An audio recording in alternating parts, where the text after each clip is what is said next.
Well, good morning, gentlemen. Thank you for joining us. I'm just going to take this quick opportunity for you to give yourselves a quick introduction. I know I just did, but just let us know your name and what you're doing. It'd be great to just say hi to our audience. Hi to all. I'm Sergio Cutolo. I'm the president and founder of Hydrotec, which is a company specialized in naval architecture and engineering. By the time, when somehow we met the Xplorer concept, we started to actually work also on the design field, and we started to develop our own design, let's say integrated, which includes naval architecture, engineering, and also exterior design. And in the last 20 years, we've been designing a lot of Explorers. Fantastic. And Good morning. Ömer Malaz from Numarine. We've been building boats since 2000. Until today, we delivered just around 170 boats, 170 boats. The great news last week, 2 of our boats did the Atlantic crossing within 1 day of each other, and they both made it safely. And I am the founder, CEO, and I have passed the reins to my GM, Murat, who's sitting with us. And that's it so far. wonderful. Thank you for joining us. Good morning, everyone. My name is Enrique Tintore. I work for Damen Yachting, and I'm responsible for the design and development of the expedition yacht range and also the yacht supports. Damen Yachting belongs to the Damen shipyards group, and we have about 36 shipyards all over the globe. And one of them is based in Antalya, in Turkey, where we build the smaller expedition yachts, 60 meters, and the smaller yacht supports, 53 meters. Fantastic. Hello, everyone. My name is Alexei Mikhailov. I'm founder and president of Bering Yachts. For last 17 years, we specialized on expedition, explorer type of yachts. Our specialty is under 24 meters, although we build bigger ones. So far, 145 is our largest, but we have 3,000 GT on drawing boards for one of the customers. However, our focus is small, capable yachts. Wonderful. Now, gentlemen, I think the question is, Explorer Yachts, it's got its own summit now. People are talking about it. What's really fueling the growing demand for these kind of vessels? It is changing. When we started about 20 years ago, for sure, this was a niche in the market. And basically, the typical client was somebody who had already quite long experience in yachting and wanted to have the ultimate kind of yacht, basically. By the time the public has changed, the market has become bigger, so more people from different countries are coming, and the tendency is that clients are getting younger. So what drives them is for sure the adventure, the capability of an Explorer yacht to sail also in rough sea, to cross the ocean, as we have many boats that are crossing on their own bottom continuously. And but today it's a little bit different. It's also a little bit more oriented towards an environmental issue. So you have a low speed boat with low power that can reach every harbor. You stay a lot out of marinas. So you really experience life at sea. And the clients are getting younger. This is interesting. Would you agree with that, or anything else to add? We have a different client base. Our clients are 2 kinds.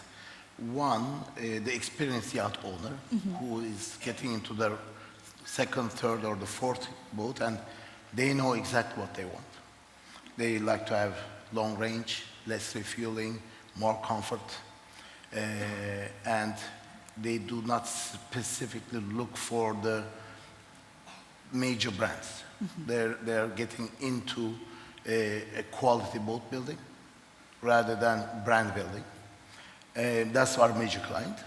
The second group is the Range Rover owners, who, I'm sure there's quite a few of you here, and they have a Range Rover. They've never taken it off-road.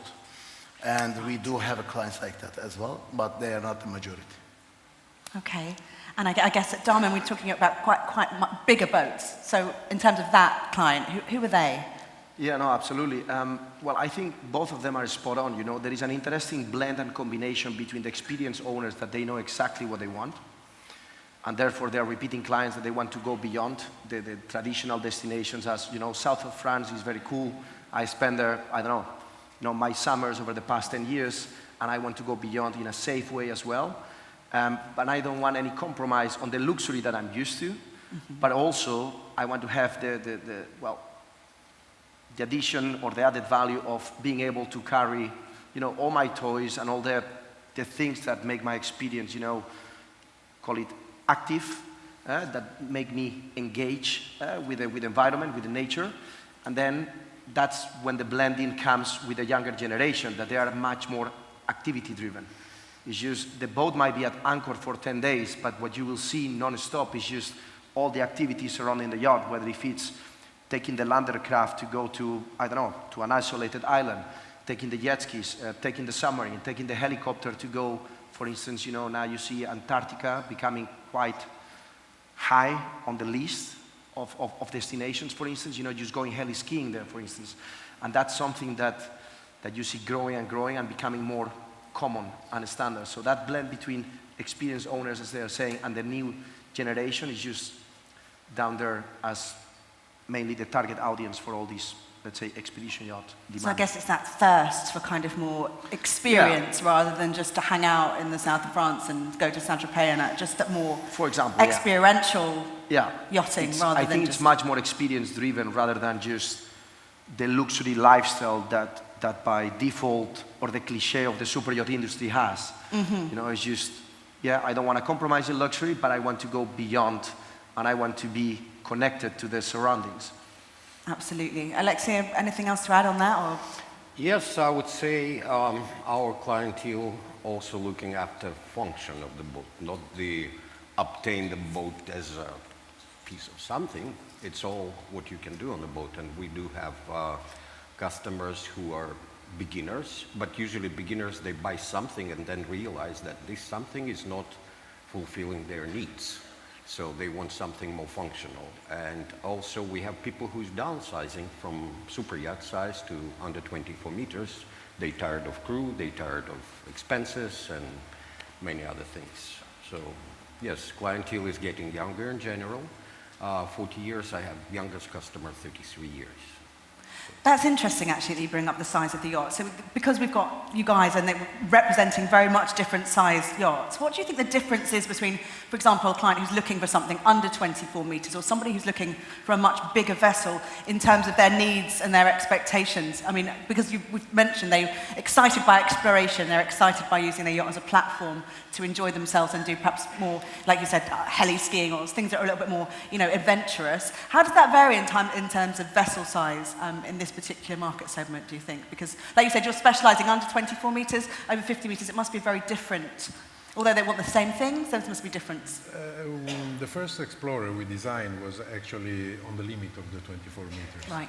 And I think that, you know, when you go over 50 meter, basically every yacht can do almost the same kind of service. I mean, you can cross the Atlantic, you can have a long range, you can have space for big tenders, storage and so on. So I think the real focus, the real difference is when you design an Xplorer below 50 meters and the smaller, the more complicated it's going to be because you have to balance, you know, the space for cabins, the nautical capabilities, but still with the space for a huge tender, ability to launch the tender in any condition. This is a very important point. So, you know, when you grow up, it's more, in my opinion, unless you go to very specialized boats, a matter of style. I always make a comparison with automotive industry, it's like the original Defender, the Land Rover and the Range Rover. Actually, the bigger boat is looking more for luxury, for entertainment. It's very difficult to get these things on a smaller boat. So that's the real, how to say, issue. Okay. I want to throw that to the other end of the room. I'm sure, Alexei, you've got something to add there. Yes, I think the small expedition, what separates the exploration expedition, whatever we call it, yachts, function that they have practical range, which allow you to get somewhere and come back. Usually it's called like transocean, transatlantic range. All of our yachts under 24 meters have 3 to 6,000 miles range, which is compared to the superyacht. And we call them superyacht in the small size because superyachts have certain qualities which allow them to call superyachts. First, they build to a class, means they safe. They comply with the safety requirements. And it's hard to make in a small package because we have the same amount of systems a 50-meter boat has, and we have the same capability. So we can go alongside with a superyacht to wherever. It's safe, comfortable, extremely quiet, adjust the size. So superyacht can carry 12 people and 12 crew, and our smallest boat can carry 2 crew and 6 passengers, and everything in between up to 10. So in my opinion, it's much more affordable. Our boat's from $5 to $10 million, which is 3, 4, 5 times cheaper than a super yacht, so more people can afford it, and they're practical. You're not getting tired of your expenses, which is going through the roof the bigger the boat is. And American market is different. It's a lot of owners, operators. They have experience, and it's allowed in America. You don't have to have a license and things, and a lot of people from US, they would love to be on their own. Their boats. Is that a very strong market for you, the US, for that kind of Explorer type of yacht at that size? Yeah, statistically, the last 2 years we averaged about 200 inquiries per month, and about half of them from the United States. Wow. Yeah. So the Americans are feeling very adventurous then? Yeah, I would say so. No, I think, as a European-based shipyard, we can all agree that the Russian market, for instance, has been difficult or gone for the past few years. And I think the US market has indeed been growing and becoming very, very strong, in combination also with South America. We shouldn't forget that. And then Europe, it's, I would say, fairly strong as well, overall. And then at least we can start to see how the Asian market is slowly growing. It's a difficult market. But we believe that there is a beginning of understanding what a super yacht implies, what you can do with a super yacht. And over there we see a slight growth, and we are confident that the Asian market will kick off strong at any moment. That is interesting. It's emergent. Yeah. I can agree completely. I'm kind of lost. Are we talking about the market or are we talking about customer profile? Well, we're just having a chat. I think we're moving around a bit. No, and coming back to the customer profile, it's also, it's a very, for me, it amuses me, because when you talk about exploration or explorer yachts, there is this urge and this feeling that you need to define whether is this an explorer client or is this a wide yacht client. And what we've seen, at least from our side as Damen Yachting, is that you might be spending 3 months talking to a client discussing an Amel's yacht, for example, and then 3 days before coming to visit us at the shipyard, suddenly he's like calling and saying, can you also prepare all the information for the Explorer yacht you have? Or vice versa, So at the end of the day, just to agree with what we're saying, it's just a matter of style, functionality, and at the end is whether you have a click with what the whole concept implies or not, rather than having that thick line of separating a wide yacht client versus an expedition client. Of course, an expedition yacht has all that additional volume, additional perhaps functionalities. You have longer range, larger autonomy, you can carry bigger toys, bigger tenders, but that doesn't mean, that doesn't stop you from being a super yacht owner, because you do not compromise in luxury and whatever, lifestyle you want to have on board. Mm-hmm. What's luxury? In reality, we've been building boats since 2000, and before it was performance, how fast your boat is. Today, it really is about comfort. I'm sure Sergio will agree to that. And especially what he mentioned was very right. The size of the tender you can carry gives your boat a much bigger range because our boats are not fast anymore. But we can carry large and fast tenders. This will give it a major range depending on the tender size. So all of a sudden, tender carrying capacity became an important issue. We are now building number 19 of our 37 series. And most of the customers are actually drawn to the capacity of we are able to carry 10-meter tender on a 37-meter boat. Yeah. We have seen a lot of that, and that's interesting that you mention it. It brings me on to my next question, because you have to innovate in this sector to be able to do all of these things, carry the bigger tenders, make sure there's room for the toys, because that's what the client wants. What is the biggest kind of growth and the kind of innovation that's happening there to allow these things to happen? Because for you guys, that must, that's where all the smarts come from, is in the design and the engineering, to be able to carry all of this new technology, etc. What's happening, the innovation in the sector to allow this to kind of play out? To be honest, I don't believe there is innovation. There is always the progress. The customers require it, and we find the means to deliver it. And carrying tender capacity, silence, vibration as little as possible. Or we are using a lot of glass on our boats because it did not come with a single innovation, but always with the progress of the engineering design. And to be honest, also it's a challenge to the classification societies because they don't like it. They like us to build as standard as possible, whereas our customers want it as different as possible. Absolutely. Again, the tender issue is very important. We are starting to build the second or even third Xplorer yachts for the same client. And so we see the evolution. In the beginning, you speak to clients that have maybe a fast boat and they want to pass to an Xplorer yacht. One issue was with the client, he wanted to have a big tender, he didn't want to have a boat too big, and he didn't want to launch the tender from the side because the boat was listing. So we took from the, let's say, commercial vessel the idea of the A-frame, which is basically hauling and launching the tender from transom. And this is something that then we found out is also good because you can recover the tender also, let's say, when the weather conditions are not exactly the best. Even when the boat is moving at very low speed, you can actually tow the tender and hook it and bring it on board with the boat moving. It's not an innovation. You will find this normally on commercial vessels.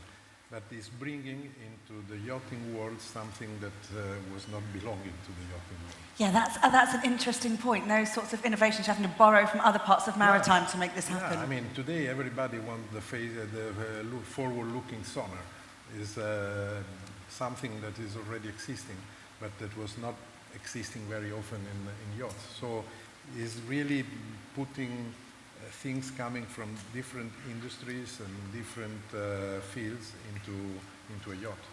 And do you think that perhaps is going to be the future of the Explorer yacht segment, the way that it's going to evolve, like the next generation of vessels? What do you guys think they might look like? Because you're at the forefront of it.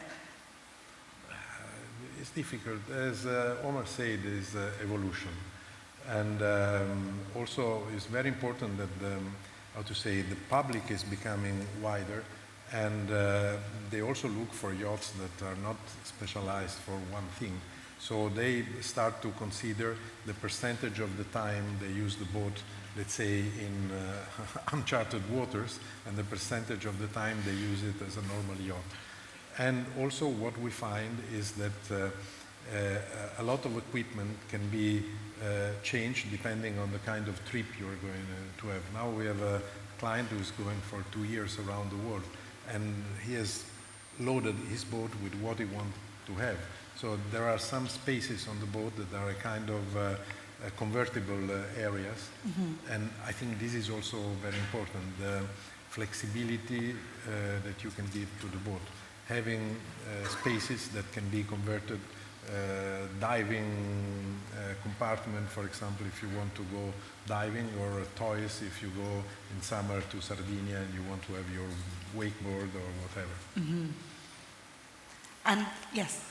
No, I would like to add that, I mean, besides the side of technology and innovation, I think there is also a holistic aspect when it comes to explorers or expedition yachting, you know, which is, let's do not forget that our owners are part of the society. And society nowadays is very, very aware and becoming more and more aware of the environment. And I think that, you know, the fact that the expedition yachts per se are meant to go into uncharted waters, there is also now a bigger focus on how to give back, in the sense of, you know, when you make a design or when you prepare for an expedition, you need, and you see this urge of creating this additional space for scientists, for students, you know. You get requests on installing devices maybe to do mapping of the seas, because you have the opportunity to go to these uncharted waters, you know, they are completely unknown for us, and then tracking all this data, bringing it back, etc. It's all adding up into, you know, having the combination of an owner and his or her family on board, together with 3-4 scientists, in which there is certain engagement between, you know, both sides of this, the lifestyle, let's say. Yeah, no, that's actually a really fascinating point. I've heard of them mapping the ocean floor with their submarines, etc., and that only happens in the Explorer Yacht segment, right? Because we're the only ones who have this We space. have a boat doing exactly that. Yeah. They have a few scientists on board and going around the world right now and doing the mapping. But on the other hand, we need to accept the fact that we are not the green industry, you know. No, we are not. Definitely not. We should be much greener. We should be much cleaner. So I think in the future, the bio-sustainable production, construction is very important, and we need to find a way to recycle the materials. Yeah. And anything, the last word with you, Alexei? Yes, I think we talk about purpose of the ownership of the yacht. We're trying to teach our customers what you can do with your yachts, and we participated in Yacht for Science program in studying whales in Silverbank, Dominican Republic, and many other plants, and people receptive for this. They need a purpose. Yeah. To own the yacht, it's not the purpose by itself. You go somewhere. Also, we're teaching people how to separate real explorer under 24 meters. It's a lot of pretend to be explorers. They incline the windows negatively and make it bulky. Okay, it's explorer. So we teach them that you have to check gross tonnage to weight ratio, because super yachts and of course our yachts under 24 meters have around 1. So the GT weight 1 ton. That's important, and it's not the ballast, because if you do all the system as required per class, you will get this weight. You want it or you don't want it. So, and another thing is a range, and also it's very useful to check where your air intake, ventilation intake, because a lot of time you see exploration yacht, it's promoted as explorer, and the air intake is on the main deck. So it means it's 2 feet above the waterline. So it's not an explorer, and also it's useful to ask for damage stability book, because all our boats under 24 meter have a proper damage stability book, and they have a watertight bulkheads and comply with all requirements. All important requirements. That's brought us to the end of our session. I just want to look at the audience and see if anyone wants to talk to our panel. Any questions? Yes, we have one here. Can we get a mic over, please? It's a really fascinating subject, Explorer Yachts. I could speak with you guys for hours up here, bore them all to death. But is there a microphone?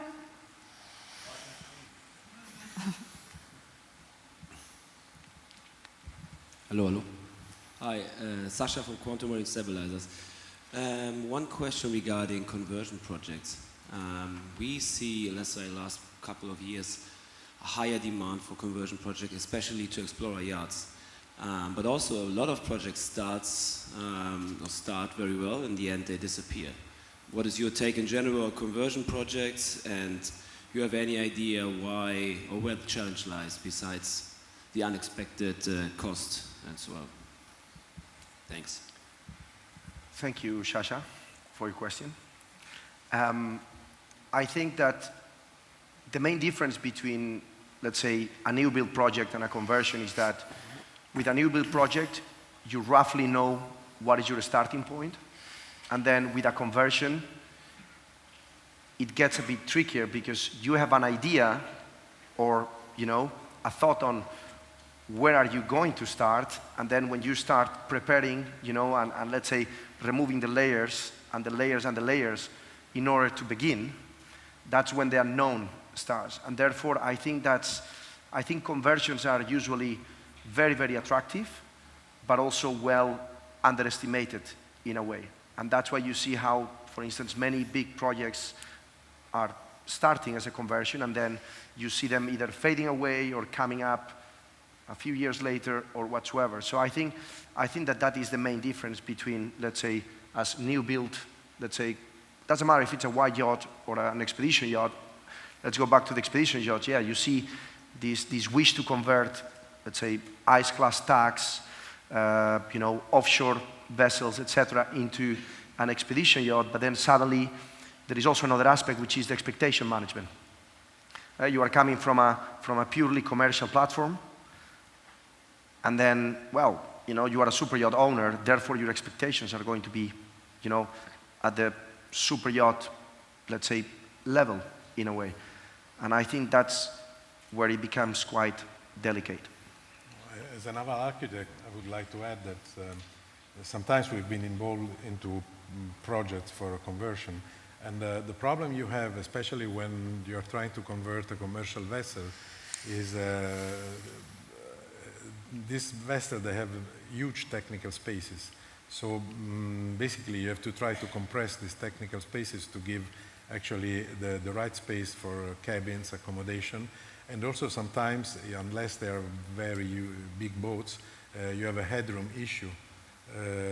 Because normally it's all crew areas, and the headroom is very limited. So sometimes, you know, on these points we have seen a lot of conversion projects dying, basically, because you could not get exactly what you wanted. Also today, you know, the market is very high, and all energies are into the new building. And it's difficult to find a shipyard for a right conversion. Down to a question? Yeah. Okay. Anybody else out there? Oh yes, one more.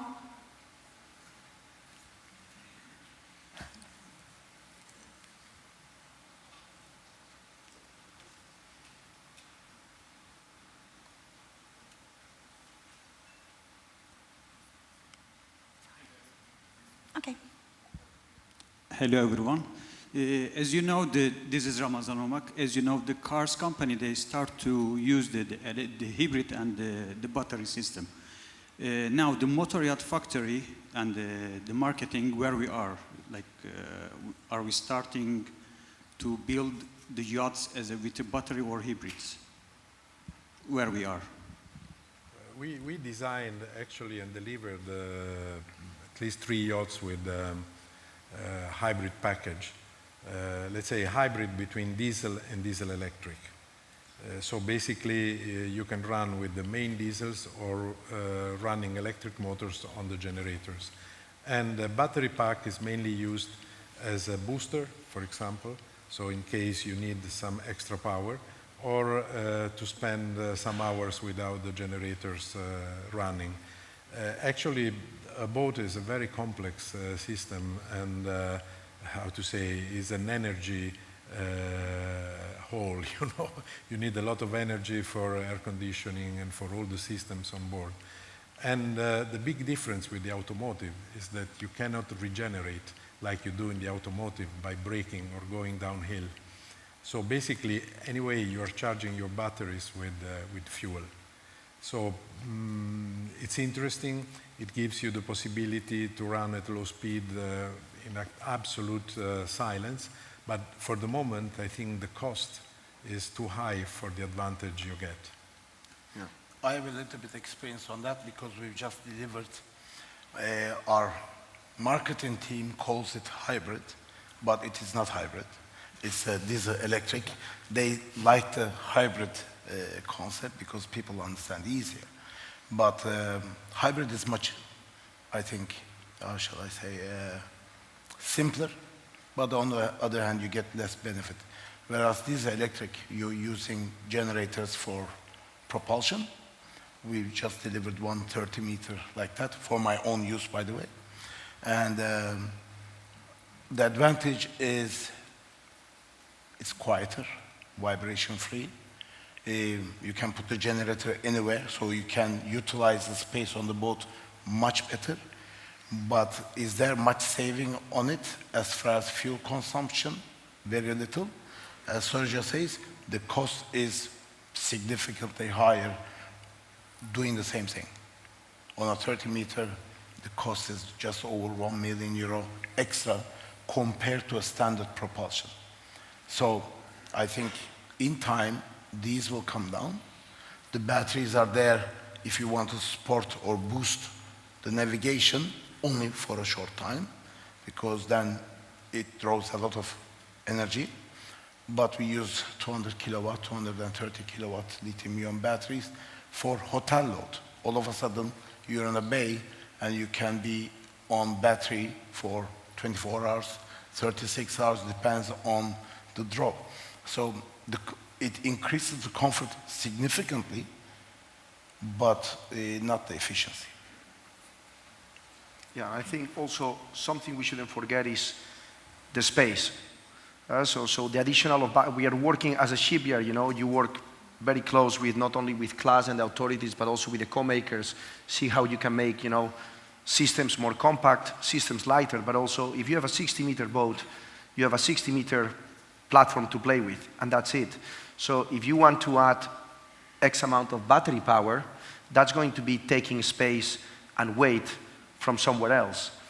And I think that is something that also limits a lot the factor into what is possible based on what is the purpose or the wish of the build or of the project as well. Don't forget, all of a sudden you are utilizing the engine room, you can utilize it for something else. Yeah, exactly.